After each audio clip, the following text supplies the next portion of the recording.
That's right.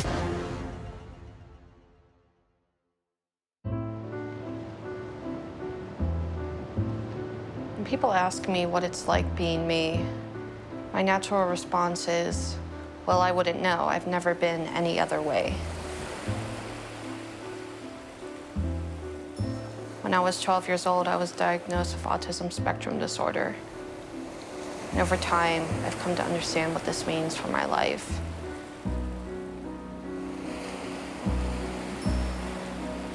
For starters, in my mind, I think in pictures, like Google Images. But I also tend to be quite literal, monotone, academic, and I've been told I'm emotionless. I think funny thoughts and I laugh at my own jokes, and then have a hard time explaining them to other people.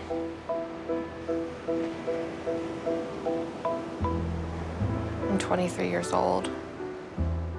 So far, I've done a lot with my life, but there's still a lot I want to do.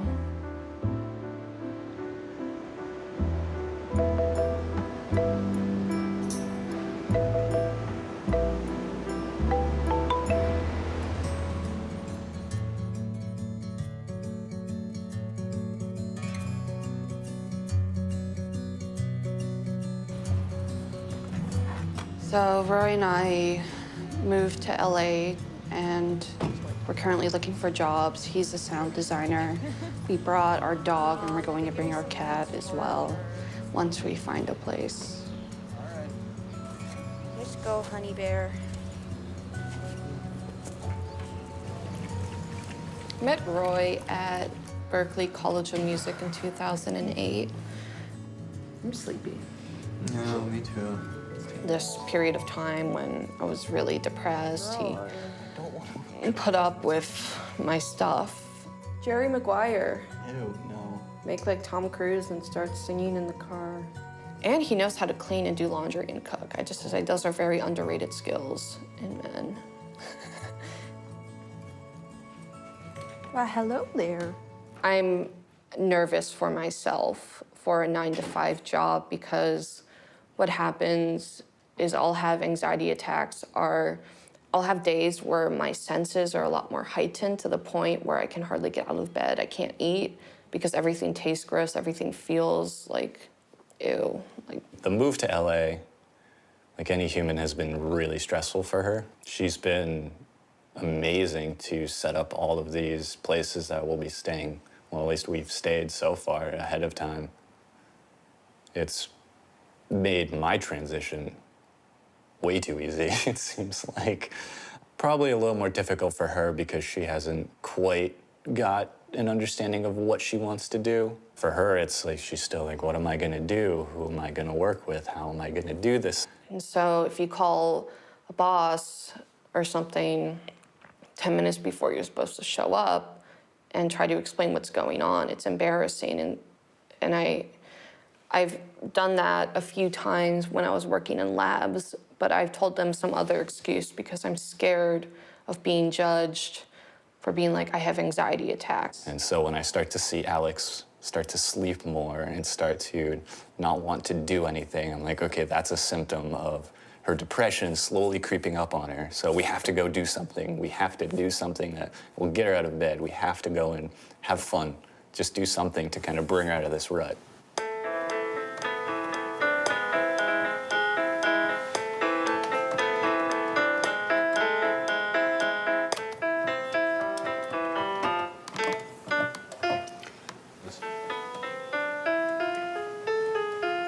Like Aladdin sounding. Exactly.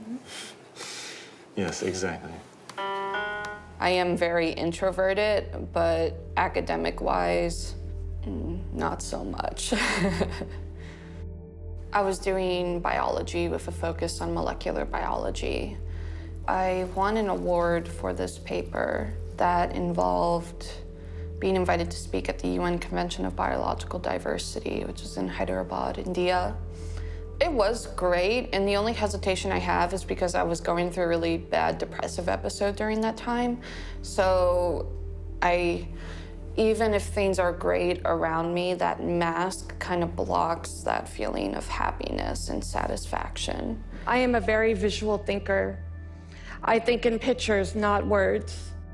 I do feel like I'm still at that point in my life where I'm not used to being in the spotlight, and I'm not used to people wanting to hear how I view things and how I interact with this world. And so it's odd how that's changed.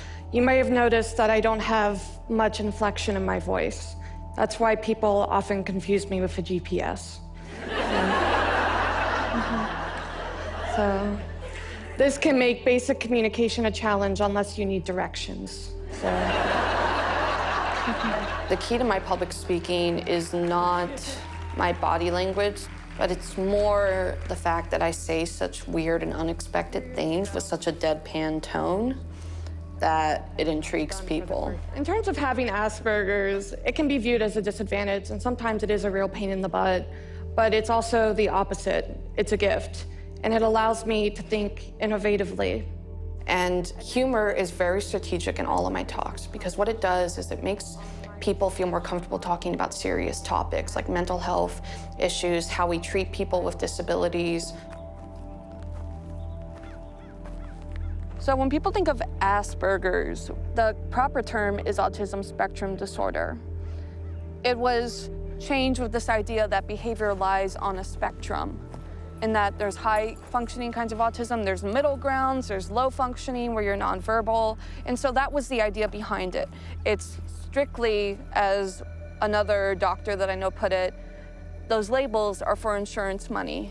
You are not stuck and limited by a label. I think I was diagnosed between 4 and 6 years old. They thought I had bipolar disorder and ADHD and depression. But it was interesting, as I got older, my psychiatrist at the time started saying that she doesn't think I have bipolar. So they started to make those small changes, but that they still didn't know what I had. And this is where it gets kind of scary. I was put on antipsychotics when I was really young. When I started getting more difficult, like when I started going through puberty when I was 11, they would just give me more and more meds when I would have my meltdowns to sedate me, because they didn't know what was going on, and the doctor suggested in the meantime to keep me under control. So in the summer of 2005, my tantrums escalated to become violent. The rage came on like all of a sudden, like you'd be fine, and then something would come and you just feel completely different. So I had to go to mental hospitals when I was, I think, 12, and I was there for 3 months before I was brought to another treatment center, and this is more of a long-term solution.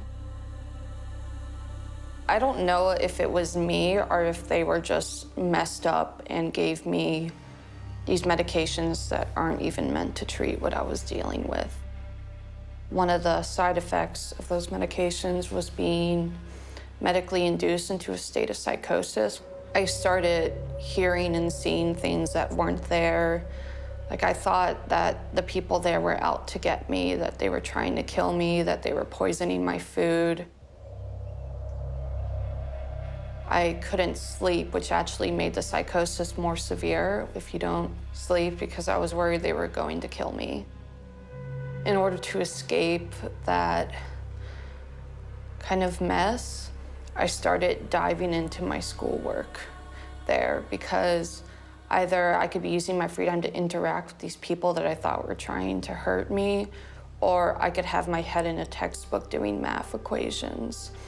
And it was the first time in my life that I got good grades.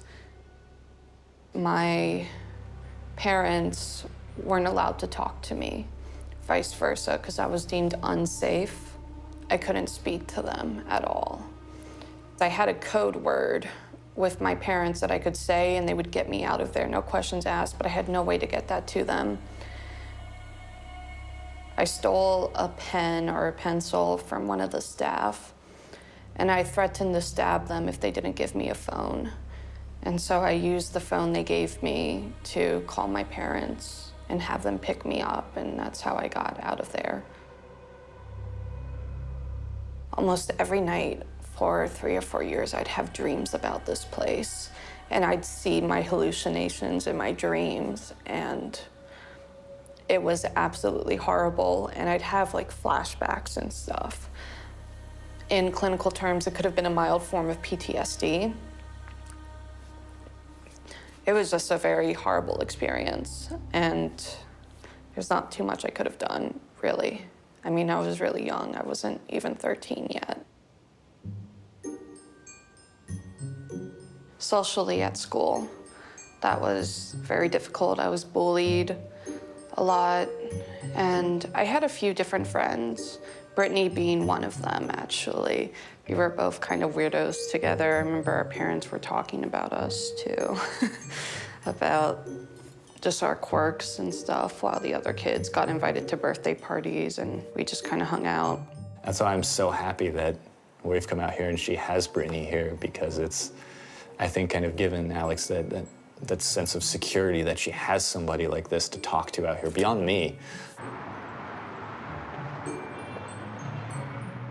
I've known Alex since I was about 8 years old. We weren't a lot like the other kids who were in our school at the time. They were really into like Britney Spears and Christina Aguilera and dressing up in glitter and running around, and we didn't want to do that. We were a little bit more interested in like doing artsy things or just going off on our own. I was not always aware of her autism.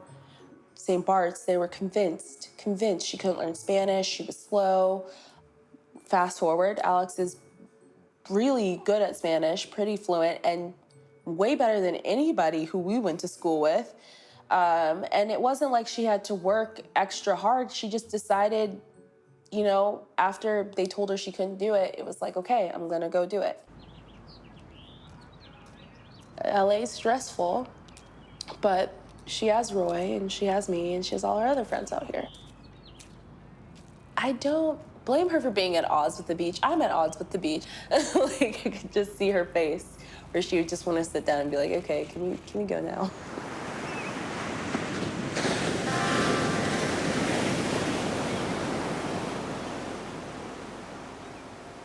I'm not particularly fond of the beach. The sun pisses me off.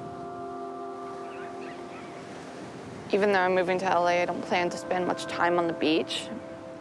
If you look at sand under a microscope, you can see so much that you didn't even know what was there. You can see little things squirming around, you see sand fleas, you see all this stuff, and it gets everywhere.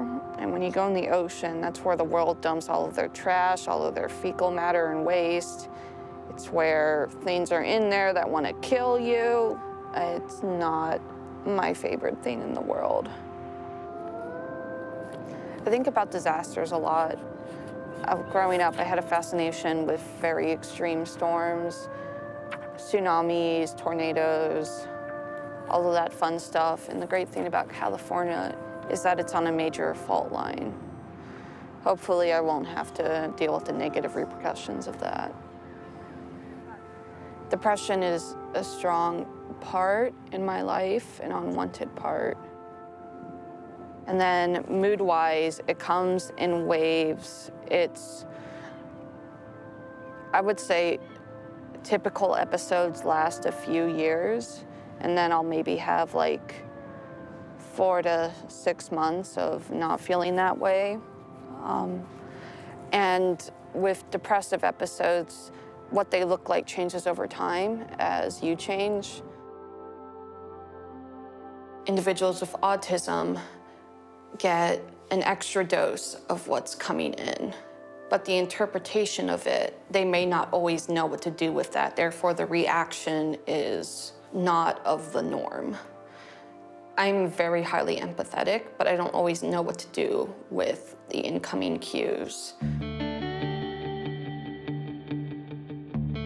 My real passion is ballet, and once I find a job in a place, I'm gonna start scoping out the studios in that area so I can dance full time. Meanwhile, I'm gonna be doing aerial yoga. Hi, welcome to Upflying Yoga. Hi, I'm Alex Jenner. I'm Kimberly, nice to meet you. Nice to meet you. Grab that fabric right in front of your chest, make it like a rope. Straighten out your arms, tuck your chin into your chest, round through the vertebrae, reach those legs up in front of you. It's, I guess, you're essentially like using a scarf and distributing your weight differently so it works different parts of your body. And then lift up your legs out to each side. Yes. And then you can connect your feet together around the front if you'd like to. Beautiful. Can you take your hands on the ground?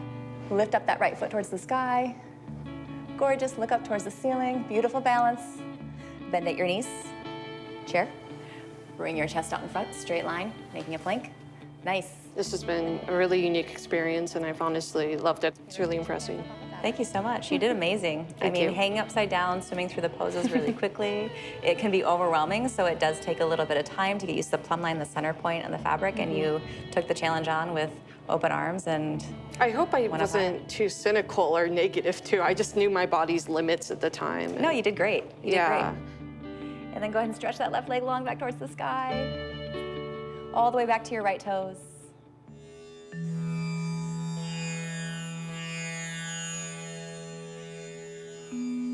Lucid dreaming is consciousness while you're dreaming. It's being aware that you're dreaming and taking control. In the mental hospital, I love sleeping because I got to escape from what was going on. Nowadays, I don't like going to sleep. It's overwhelming and intense. It's not in a bad way, but just in a way that it's like getting ready to go to a party that you don't feel like going to.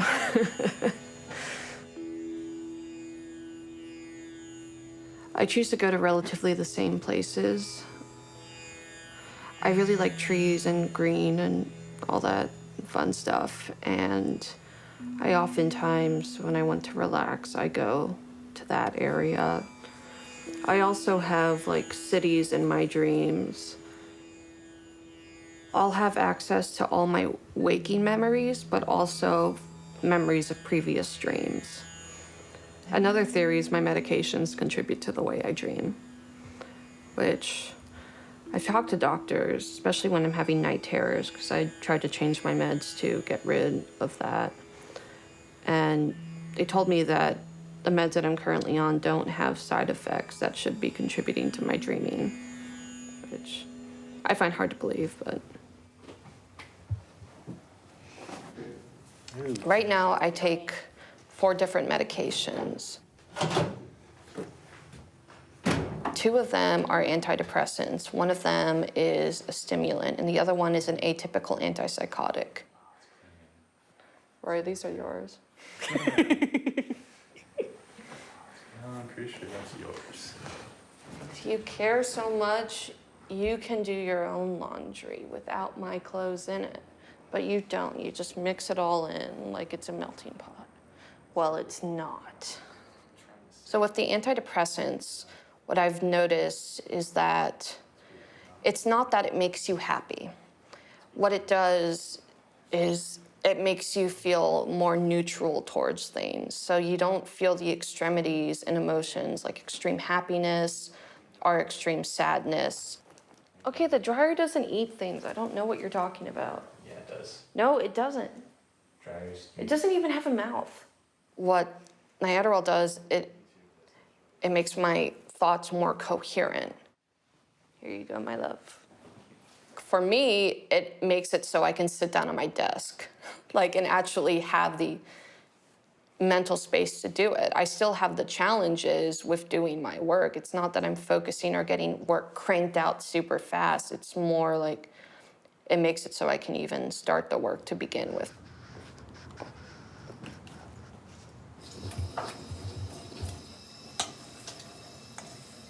Tomorrow, I have friends coming over because I'm very close with all of them.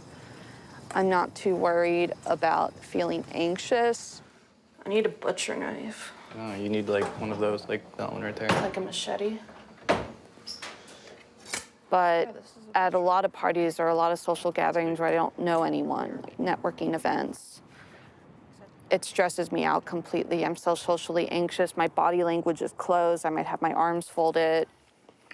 Yeah, it's ready. Okay, cool. Tastes good too. Yay. Alex's humor is pretty much everything everyone's thinking but doesn't say. It can really catch people off guard because she's a very nice person but can have a very dark, perverted sense of humor. I mean, at times it can get a little like, okay, ease off that, but at times people love it. They love that genuine personality. Oh, that smells so good.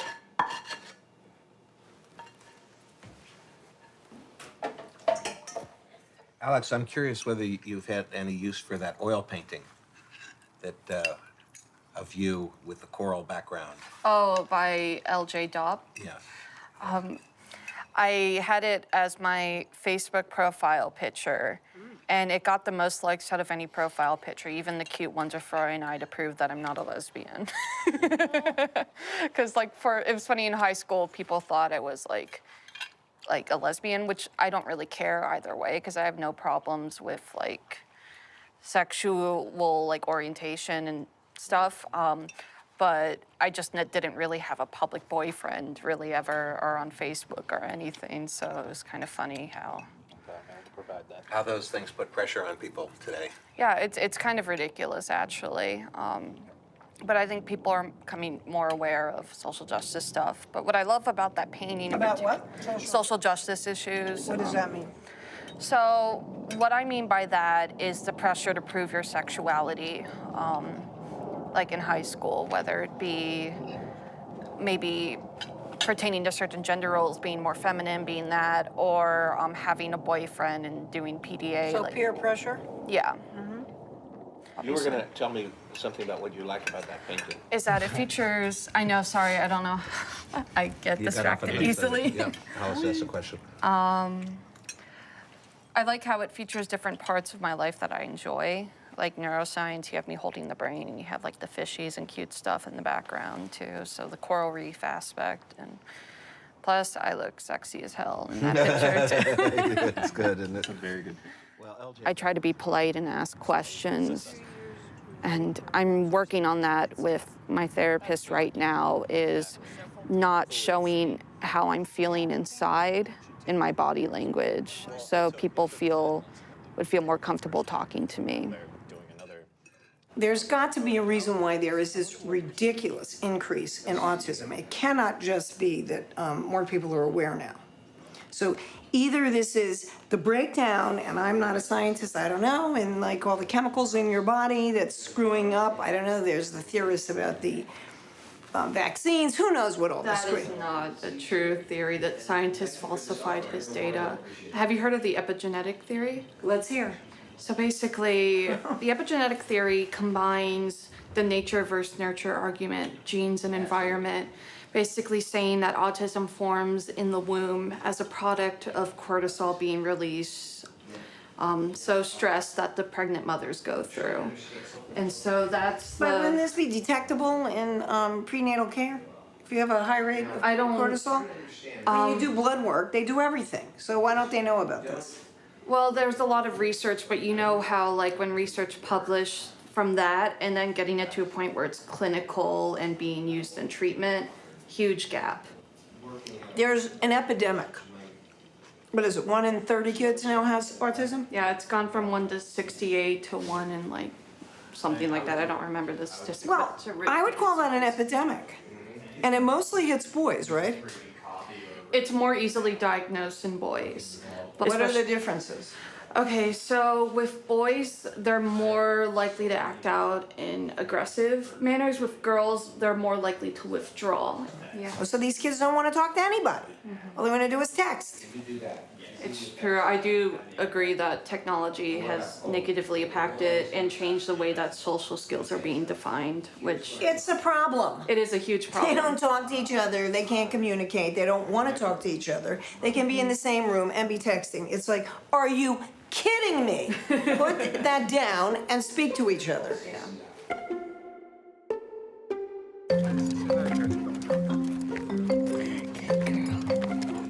Well, with Chauncey, since she's doing service dog training with an accredited training program, by accredited I mean through Assistance Dogs International, She is just smelling all the flowers.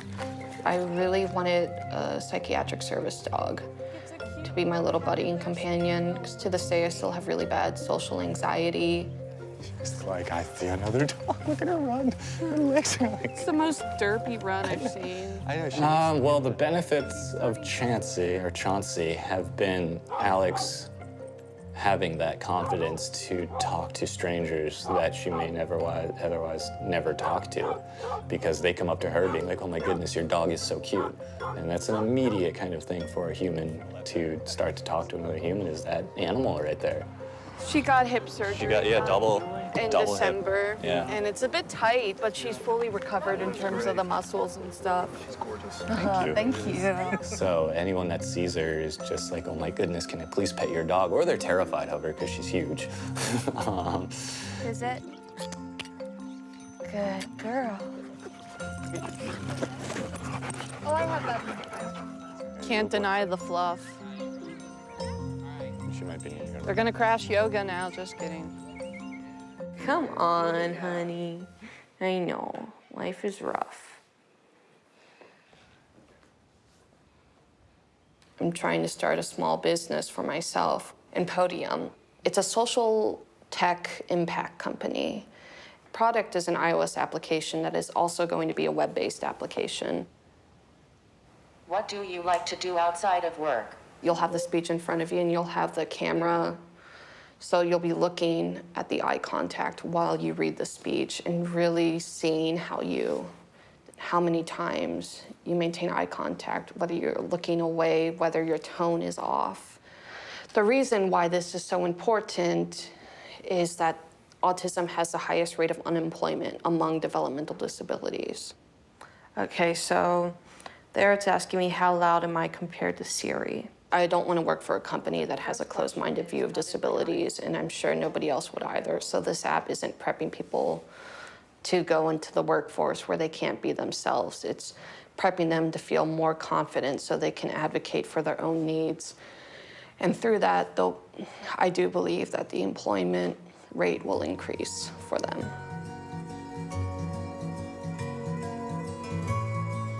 I was able to afford and access the resources that helped me to get to where I am today. Without that, I wouldn't be here speaking to you all. But the majority of the world does not have that opportunity, and that needs to change. And it doesn't matter where you come from, how much money your family has, or any of that, you still deserve the quality help that helps you be happy with your life and move forward with it. And I can promise you, with the rest of my life, I'm going to do my best to make that happen. Hi, honey. Chauncey, sit.